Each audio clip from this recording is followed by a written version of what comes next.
The jury in this case, being duly impaneled and sworn, do find the defendant, Terrell Edwards, guilty of murder. Almost 5 months after a popular Cleveland hairstylist was found shot to death in her Warrensville Heights home, her fiance is found guilty of the crime. Good evening. Thanks for joining us. I'm Bryn Caswell. The October death of 46-year-old Amanda Williams left her family and community heartbroken without closure. But today, a jury found Terrell Edwards responsible. News 5's Remy Murray has been following the case from the very beginning, speaking with Amanda's family and community along the way. It was just after 11:40 p.m. on October 10, 2023, when a frantic 911 call pierced the quiet of Warrensville Heights, Ohio. On the line was 45-year-old Terrell Edwards, telling dispatchers that he was under attack, that his fiancée Amanda Williams had come at him with a knife, and that he had no choice but to defend himself. Within minutes, first responders raced to the home. What they found would ignite a storm of grief and controversy.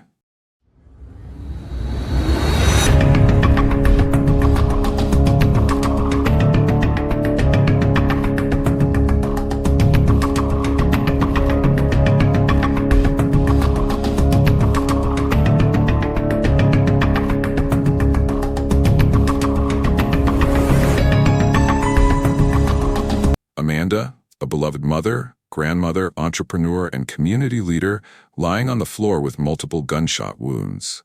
She was rushed to the hospital, but it was too late. Amanda was pronounced dead, her life violently cut short in the home she had once shared with the man she planned to marry.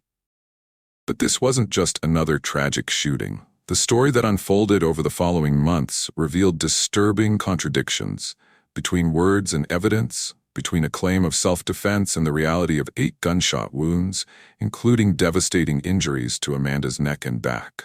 What prosecutors uncovered in court would challenge every claim Edwards made that night, while Amanda's family and community would come together to demand justice for the woman they loved.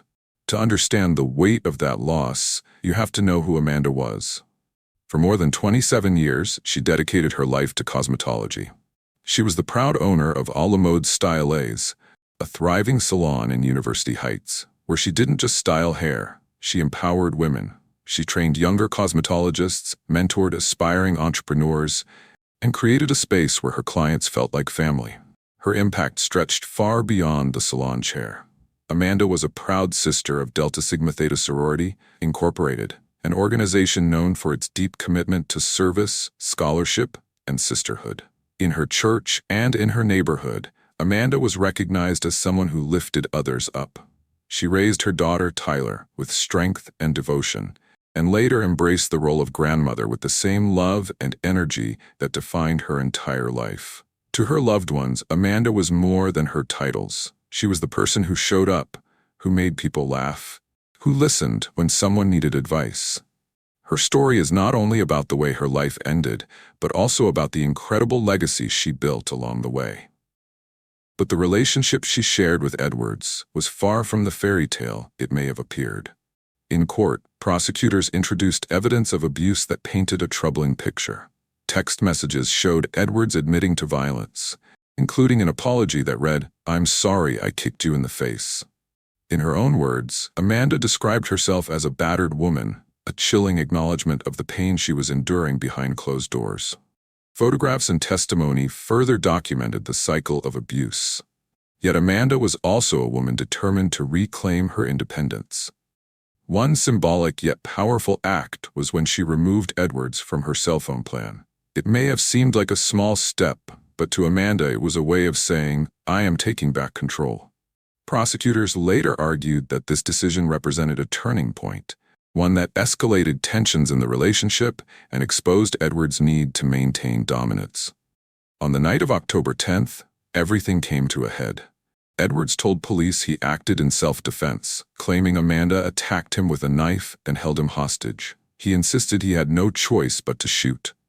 On the surface, it might sound like a desperate act of survival, but when prosecutors laid out the evidence, a far darker picture came into focus. Amanda was shot 6 times, sustaining 8 separate gunshot wounds. The medical examiner's report showed devastating injuries, including gunshots to her neck and back, injuries so severe that they would have caused immediate paralysis. Once those bullets struck, Amanda could not have continued any attack. Even more damning was Edwards' behavior after the shooting. Instead of immediately helping Amanda, prosecutors said, he staged videos, calmly narrating his version of events. The recordings were presented in court as evidence of manipulation, not panic. And then there was Amanda's daughter, Tyler, who rushed to the scene. She tried desperately to help her mother, but Edwards prevented her from rendering aid. That act, stopping a daughter from holding her mother in her final moments, was described by prosecutors as a chilling demonstration of control. By the next day, October 11th, Edwards was released due to insufficient evidence. But the investigation didn't stop there. On November 2nd, a Cuyahoga County grand jury indicted him on charges including aggravated murder, felonious assault, and domestic violence. His trial would begin in early 2024, drawing close attention from Amanda's community and from advocates for domestic violence awareness across Ohio. The defense worked to portray Edwards as a man who reacted in fear. They leaned heavily on his claim that Amanda attacked him with a knife and tried to cast doubt on the prosecution's narrative, suggesting that in the heat of the moment, he had no other option but to defend himself. But the prosecution methodically dismantled that story. Forensic experts testified that Amanda's wounds were inconsistent with an ongoing knife attack.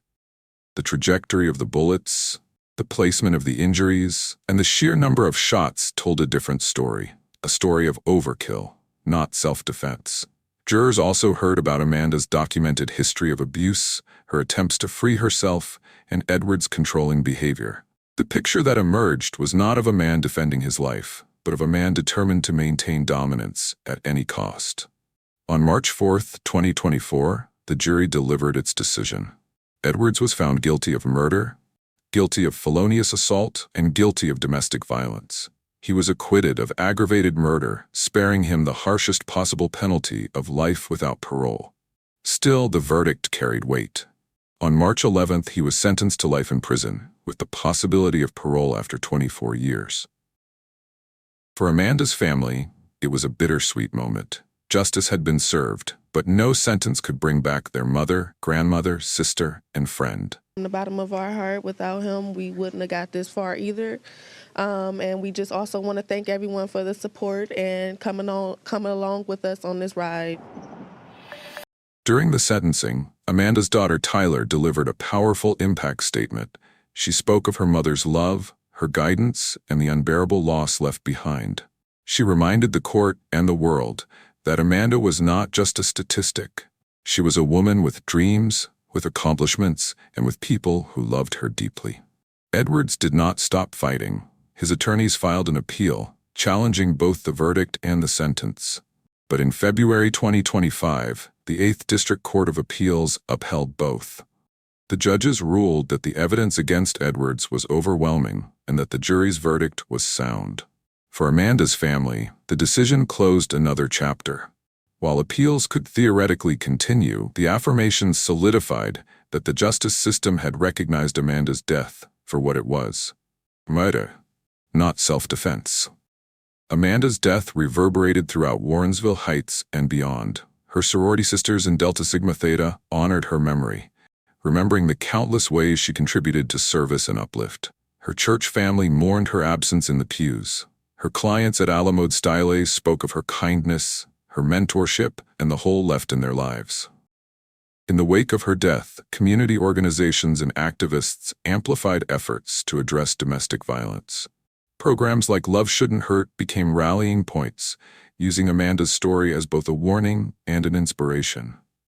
Her legacy was not only in the salon she built, but also in the conversations her life and death have sparked about the dangers of abuse and control.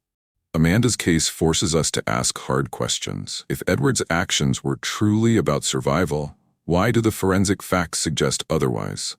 Why did Amanda suffer gunshot wounds to her back, injuries that contradict his claim of being under attack? And how could he calmly record videos if he was acting in a moment of panic? Most importantly, what does Amanda's story teach us about the dangers of control disguised as love? Amanda Williams's name should never be remembered solely for the way her life ended. She was a mother, a grandmother, a business owner, a sorority sister, and a community leader. She built a life that touched countless others, and she deserved to live free of fear. Her family's grief is immeasurable, but her legacy continues. Every story told about Amanda becomes part of a larger movement, a call to confront domestic violence, to support survivors, and to challenge the systems that allow abuse to go unnoticed. If her story moved you, I ask you to honor her memory in a simple but powerful way. Like this video, share it with others, and comment below to let us know where you're watching from. And if you haven't subscribed yet, please do. Every time we say their names, every time we share their stories, we make it harder for the world to ignore the reality of domestic violence. Together, we can keep Amanda's light shining and ensure her story continues to save lives.